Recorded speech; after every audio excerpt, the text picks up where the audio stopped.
పారా Olympics లో Deepti Jeevanji bronze medal సాధించడంపై గర్వంగా ఉందంటున్నారు ఆమె పేరెంట్స్. ఎన్నో అవమానాలు ఎదుర్కొంటున్న తమ జీవితాల్లోకి కోచ్ నాగపురి రమేష్ దేవుడిలా వచ్చాడన్నారు. ఆయన వల్లే దీప్తి ఈ స్థాయిలో పేరు సంపాదించిందని తెలిపారు. గతంలో దీప్తి ట్రైనింగ్ కోసం అర ఎకరం పొలం అమ్మామని, ఆ తర్వాత ఛాంపియన్షిప్ లో గెలవడంతో వచ్చిన డబ్బుతో మళ్లీ తమ భూమి కొనుగోలు చేశామని చెప్పారు. వచ్చే ఒలింపిక్స్ లో తమ కూతురు తప్పకుండా గోల్డ్ మెడల్ సాధిస్తుందంటున్న దీప్తి పేరెంట్స్ తో మా reporter Narender face to face. Para ఒలింపిక్స్లో బ్రాంజ్ మెడల్ సాధించిన దీప్తి జీవాంజీ పేరెంట్స్ మనతో ఉన్నారు. ఒకసారి అడిగి తెలుసుకుందాం.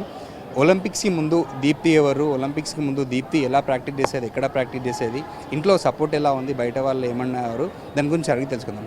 దీప్తి జీవాంజీ ఒలింపిక్స్కి ముందు పెద్దగా ఎవరికి తెలియదు, ఇప్పుడు మెడల్ వచ్చింది, సెలబ్రిటీ అయిపోయింది, ఎలా అనిపిస్తుంది?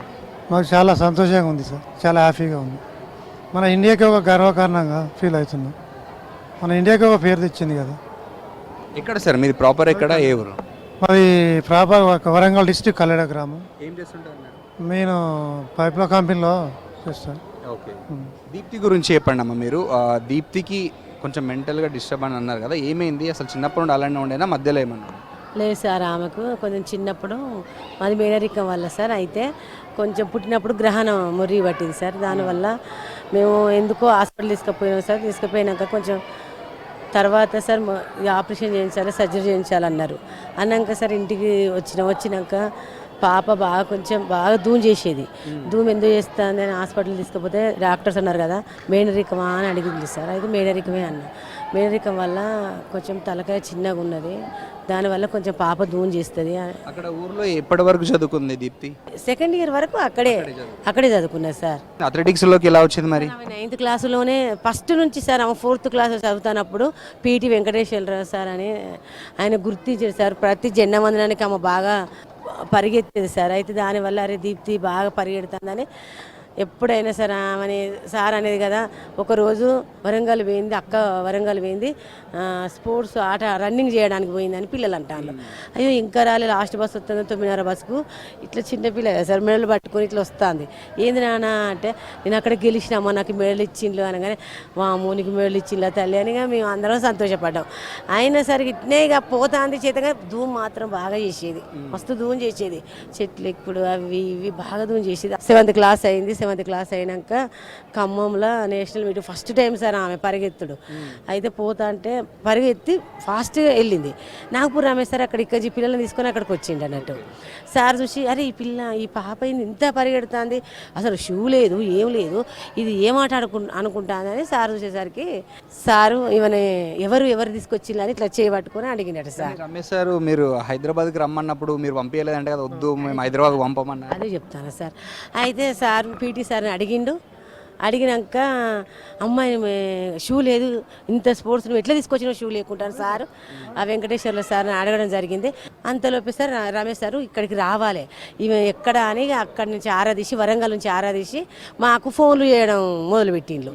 మేము పంపం, ఆమె హెల్త్ పరంగా మంచిగా ఉండదు అస్సలు పంపని సార్. ఎంత పాప 2 నెలలు సార్ మమ్మల్ని ఊక బతులాడిండు.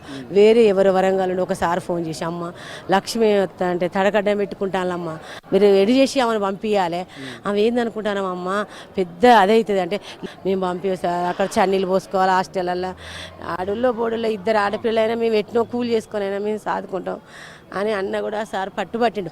హాస్పిటల్ యశోదలు అక్కడ ఇక్కడ అన్ని వాళ్ళ బాధ్యత అన్నగా చేసిండు సార్. చేసినాక గెలుస్తుంది కానీ ప్రయాణ ఛార్జీలకు వాటికి ప్రాబ్లం అయ్యి సార్. అయితే అమ్మ ఈమెకు ఒక స్పాన్సర్ కావాలని సార్ అన్నారు. అన్నాక ఎట్లా సార్ మరి అంటే యజమాన్యం సార్ ఒకసారి అడిగి చూడండి అమ్మ అంటే ఇట్లా సార్ కాడిపోయి సార్ ఆమెకు ప్రయాణ ఛార్జీలు, ఆమెకు పోవడానికి ఫ్లైట్గా మా దగ్గర ఎక్కడున్నాయి సార్, మేము కూలి చేసుకుంటాం, మీకు తెలియదే ఉన్నది సార్ కల్లడేనే అని అన్నాక సార్ అన్నాడు కదా, సరే అమ్మ నేను నెలకు 15,000 ఇప్పిస్తా, నేను ఫ్లైట్ టికెట్లు ఇస్తా, ఆమెకు డ్రెస్సులు షూలు స్పైకు గలాంటివన్నీ నేనే చూసుకుంటానే మాకు సార్ చెప్పడం జరిగింది. ఆడియపు మధ్యలో మీరు ఉన్న జాగా కూడా అమ్ముకున్నారని తెలిసింది సార్. అయితే సార్ ఆమెకు హెల్త్ పరంగా బాగాలేకపోతే మా కార్యక్రమం పొలం ఉండే సార్. ఆ పొలం అమ్మి మేము హాస్పిటల్ మొత్తం తిప్పినా కూడా ఆమె అది కాలేదు సార్. అయినాక ఇప్పుడు మొన్న ఏషియన్ గోల్డ్ మెడల్ కొట్టినాక అదే భూమి మా అదృష్టాన వాడు అమ్ముతాడు సార్. ఆ భూమి పోనీయొద్దని మేము కార్యక్రమం కొనుక్కున్నాం. సీఎంని కూడా కలవబోతున్నారు కదా, ఏం అడుగుతున్నారు సార్ని, ఏం అడగబోతున్నారు? మళ్ళీ ఎట్లున్న స్పోర్ట్స్ చేయాలి సార్, మళ్ళీ హైదరాబాద్లో స్పోర్ట్ చేయాలి ఆమె. ఈ హైదరాబాద్లో ఆమెకు ఒక ఇల్లు గవర్నమెంట్ దయచేసి సార్ రేవంత్ రెడ్డి సార్ ఆమె కోరుకున్నది ఒక జాబు, అంతకంటే మాకు అది ఏం లేదు సార్. ఇప్పుడు ఈ ఒలింపిక్స్లో పోటీల కంటే వెళ్ళే ముందు ఆమెకి ఏదో ఫీవర్ వచ్చింది అని అన్నారు, మీతో మాట్లాడిందా దాని గురించి? సార్ మస్తు ఫీవర్ వచ్చింది, నా మెడలు అమ్మ నేను ఆడలేను కావచ్చు, నా కోసం అందరు ఊళ్ళో వాళ్ళందరూ నా మీద పెట్టుకున్నారు అమ్మ. ఈరోజు కళ్ళ మొత్తం నిద్రపోకుండా నా కోసం చూస్తాను కాబట్టి నేను ఎటు చేసి అమ్మ నేను చేస్తా, నా సహాధ్యమైనంత వరకు చేస్తా అని చేసింది. ఇప్పుడు వచ్చే మెడల్లో మళ్ళీ కూడా గోల్డ్ మెడల్ వస్తుందా? తప్పనిసరిగా గోల్డ్ మెడల్ తీసుకొస్తుంది సార్. మన భారతదేశానికి తప్పకుండా గోల్డ్ మెడల్ తప్పకుండా తీసుకొస్తుంది సార్.